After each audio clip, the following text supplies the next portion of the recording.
Hello दोस्तों, इस video में language English and Hindi qualifying paper देखने वाले हैं। यह वीडियो बीपीएससी टी 4.0 के लिए अत्यंत आवश्यक है, तो करते हैं। आप लोग लास्ट तक जरूर बने रहिएगा।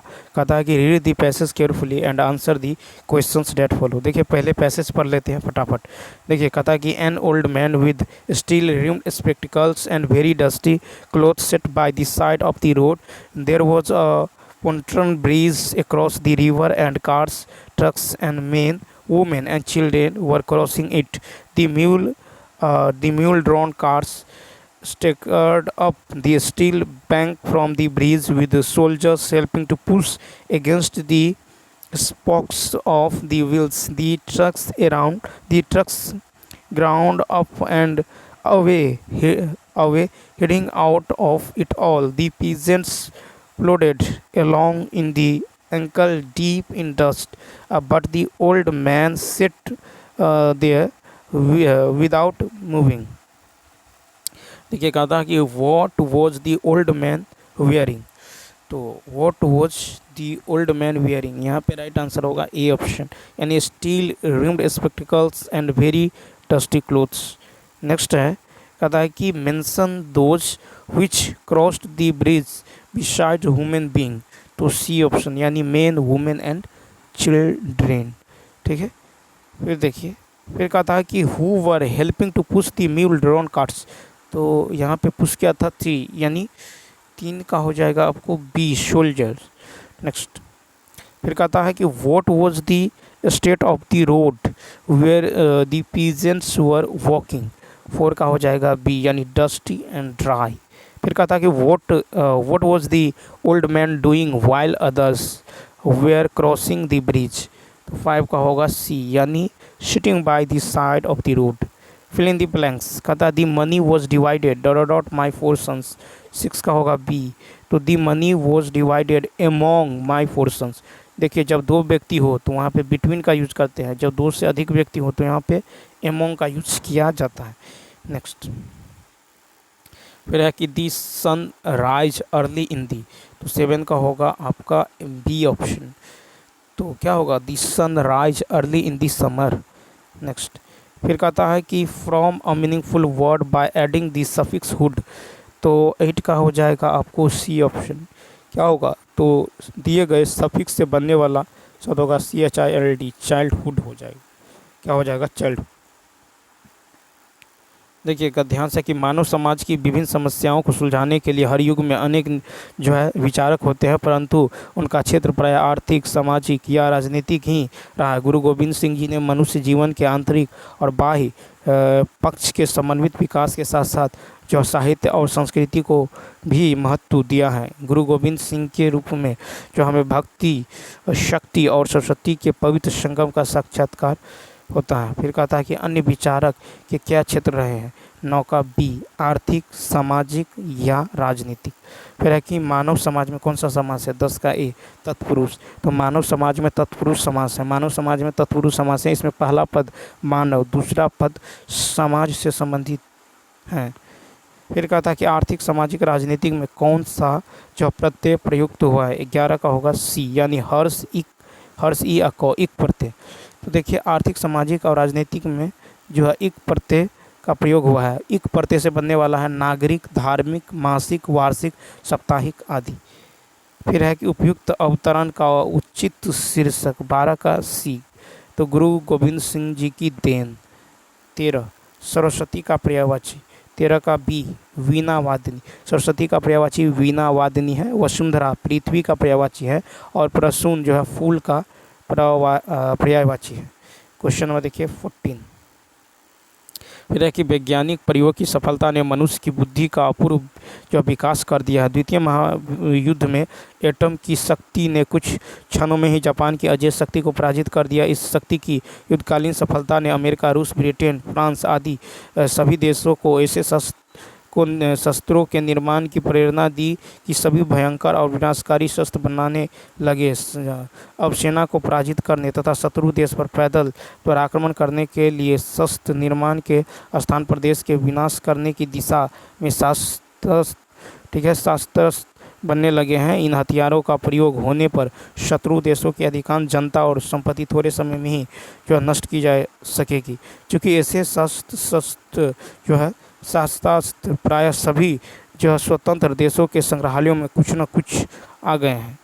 अतः युद्ध की स्थिति में उनका प्रयोग भी अनिवार्य हो जाएगा, जो सबसे जिससे बड़ी जनसंख्या प्रभावित हो सकती है। इसलिए निःशस्त्रीकरण की योजनाएं बन रही है और शस्त्रों के निर्माण की जो प्रक्रिया अपनाई गई है, उसी के कारण आज इतने बड़े जो है उन्नत शस्त्र बन गए हैं, जिनके प्रयोग से व्यापक विनाश जो आशंका दिखाई पड़ता है। अब भी परीक्षणों की रोकथाम तथा बने शस्त्रों का प्रयोग रोकने के मार्ग खोजे जा रहे हैं। इन प्रयासों के मूल में एक भयंकर जो आतंक और विश्व विनाश का भय कार्य कर रहा है। फिर कहता है कि आधुनिक युद्ध भयंकर व विनाशकारी होते हैं, क्योंकि बी ऑप्शन अधिकांश जनता और उनकी संपत्ति थोड़े समय में ही नष्ट हो जाती है। एटम बम की अपार शक्ति का प्रथम अनुभव कैसे हुआ? 15 का होगा ए, यानी जापान में हुए भयंकर विनाश लीला से। फिर है कि बड़े बड़े देश आधुनिक विनाशकारी शस्त्र क्यों बना रहे हैं?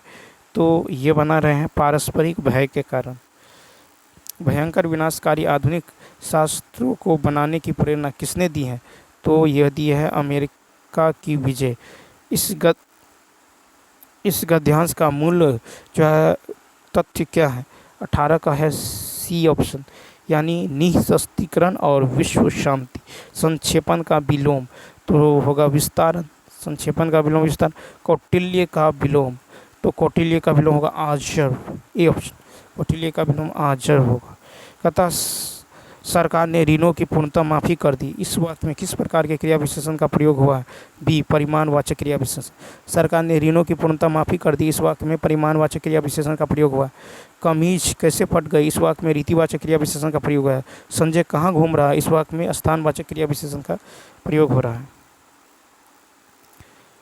नेक्स्ट देखिए, कहता कौन सा व्यंजन अघोष है? तो 22 का ए ख।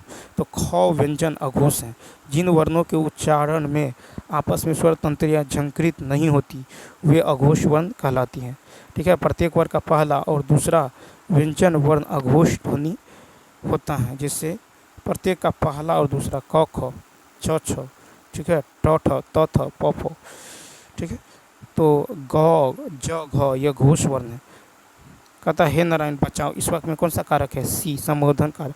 हे नारायण बचाओ, इस वाक्य में संबोधन कारक है। पेड़ पर बंदर बैठा है, इस वाक्य में अधिकरण कारक है। अधिकरण मतलब होता है मैं पर। पेड़ से पत्ता गिर रहा है, इसमें आपादान, आपादान कारक है। पेड़ से पत्ता अलग हो रहा है, आपादान। फिर सही वर्तनी वाला शब्द कौन सा है? तो 24 का होगा ए लखपति। तो लखपति सही वर्तनी वाला शब्द है। इनमें किस शब्द में अ उपसर्ग नहीं लगा है? तो बी अक्लमंदी। अक्लमंदी में उपसर्ग नहीं लगा है। और द्वितीय अज्ञान में उपसर्ग है। ठीक है, उपसर्ग का प्रयोग शब्द के प्रारंभ में होता है। फिर है कि भाषा की सबसे छोटी मौखिक इकाई कहलाती है। 26 का ए ध्वनि। तो देखिए भाषा की सबसे छोटी मौखिक इकाई ध्वनि कहलाती है। सबसे छोटी ध्वनि मूल ध्वनि होती है। मूल ध्वनि अखंड होती है। मूल ध्वनि भाषा की इकाई होती है। ध्वनि के मेल से अक्षर बनते हैं। कहता है जो व्यंजन अल्परान नहीं है उसे अलग कीजिए। 27 का ए ख। तो देखिए यहाँ पे वो हो जाएगा आपको ख।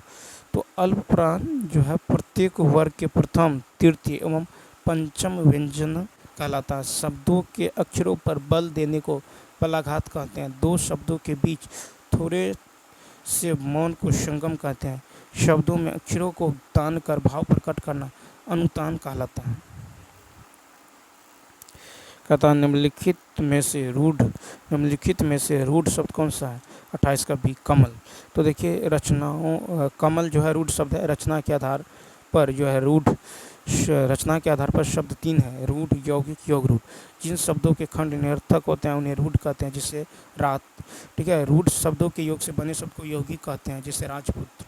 और विशेष अर्थ का बोध कराने वाले को योग रूढ़ कहते हैं, जैसे पंकज। कहता हिंदी भाषा में प्रचलित वकील शब्द, बी ऑप्शन अरबी। तो हिंदी भाषा में प्रचलित वकील शब्द अरबी भाषा का शब्द है। हिंदी भाषा में अरबी शब्दों का उदाहरण है अफसोस, आबदार, आबरू, आतिशबाजी, आराम, आमदनी, आबरा, आफत, आवाज़, आईना, कमीना, कुश्ती, किशमिश, ठीक है, कमरबंद, किनारा, खामोश, खुश, खुराक, खूब, गर्द, गज, ठीक है, गुम, चश्मा, जागीर, दीवार, देहात, ताज़ा, बीमार, बेरहम, मादा, ठीक है, लगाम, शादी, सितारा, हफ्ता। नेक्स्ट कहता आल्पिन और अलमारी किस विदेशी भाषा के शब्द है? बी पुर्तगाली। आल्पिन और अलमारी पुर्तगाली भाषा का शब्द है। हिंदी भाषा में पुर्तगाली शब्दों का उदाहरण है अचार, चाबी, पपीता, बाल्टी, कमला, बस्ता, बट्टन, तिजोरी, तौलिया, फीता, तंबाकू। डच भाषा के शब्दों का उदाहरण है ड्रिल, थ्रूम, बम, चिड़िया। तो चलिए दोस्तों, इस वीडियो में इतना ही। यदि यह वीडियो अच्छा लगा हो तो लाइक, शेयर और सब्सक्राइब करना न भूलें। साथ ही साथ कमेंट करके बताएं ये वीडियो कैसा लगा। Thanks for